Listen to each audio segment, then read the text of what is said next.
Well, since the last time we've talked, our governor has come in and made a mask mandatory, which he put a lot of thought and a lot of smart people around him helping him make the decision.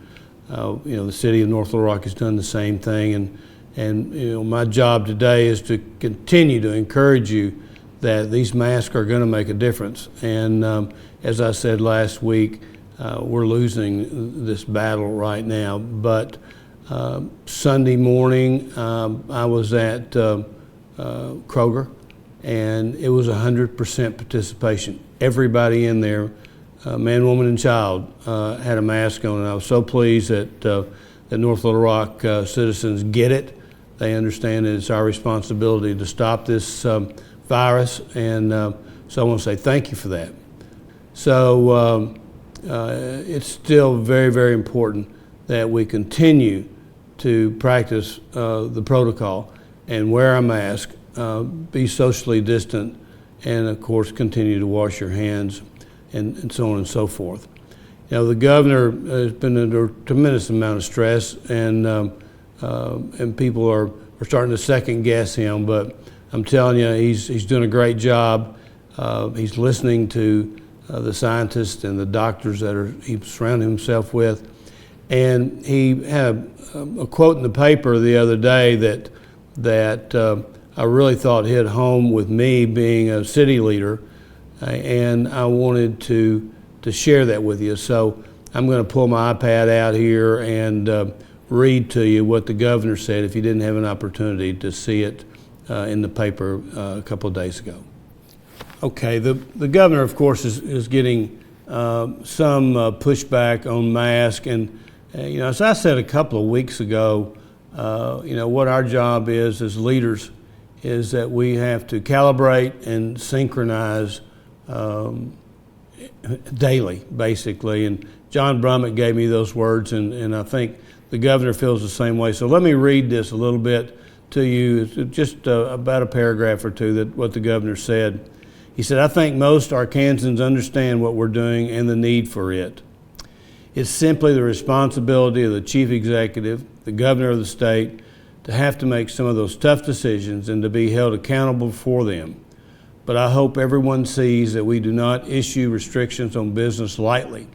We resisted. The stay-at-home order, we resisted.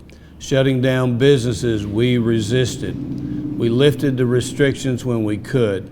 It's a matter of balancing the priority on public health, getting a handle on the cases and the deaths that we see from this virus with the independent spirit of Arkansans and the freedom that they experience." That pretty much hits the nail on the head.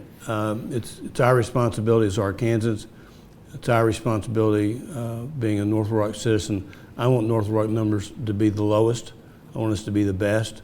There are other cities worse than us, but there's other cities a lot better than us too. So I want to encourage everyone to please continue to wear your mask, be socially distant, and continue to practice the proper protocol.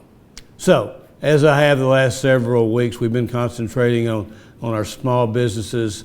We've got a long-time business owner here in North Little Rock, and so we're going to highlight him and talk to him a little bit about why he is and his family have been in business in North Little Rock for so long. So let's go to this video.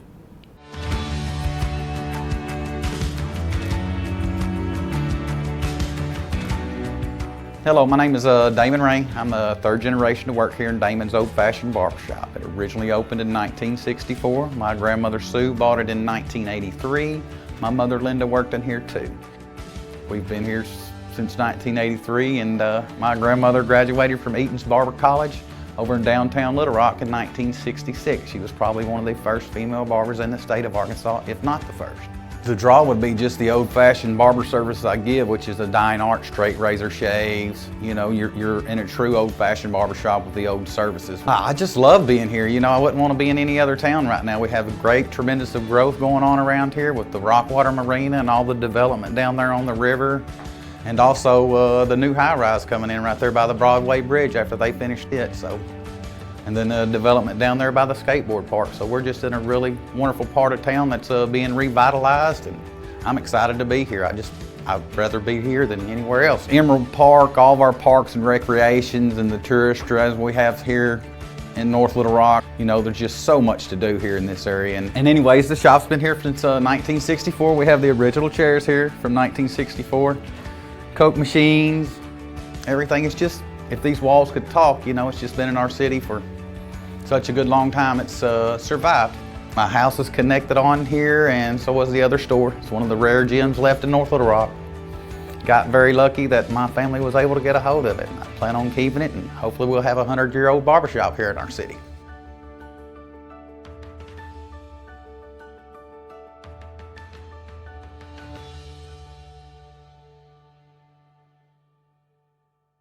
Okay, thanks, Damon Ray. We certainly do appreciate you so very much, and we love having you as a longtime businessman in North Little Rock, so thank you for that.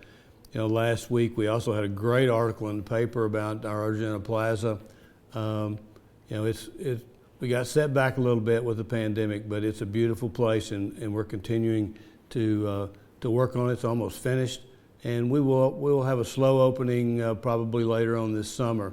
So I encourage you to go online and look at all the beautiful video and the pictures that we've got of the plaza, and it won't be long. We'll all be able to enjoy it. As I always do, I encourage everybody to please fill out your census. It's billions of dollars that can come our way if we show the proper numbers that we have in North Little Rock. You know, if we've got 70,000 people that live here, then we need to get a 70,000 people share of that money. So it's very easy. You can do it online, you can do it by phone, you can do it by mail. So I encourage you to get those things turned in. We're only at about 58% of our addresses have responded, and we want 100%. So I encourage you to get that done in the next 60 days. If you don't mind, get serious about it. It's a lot of money for the city.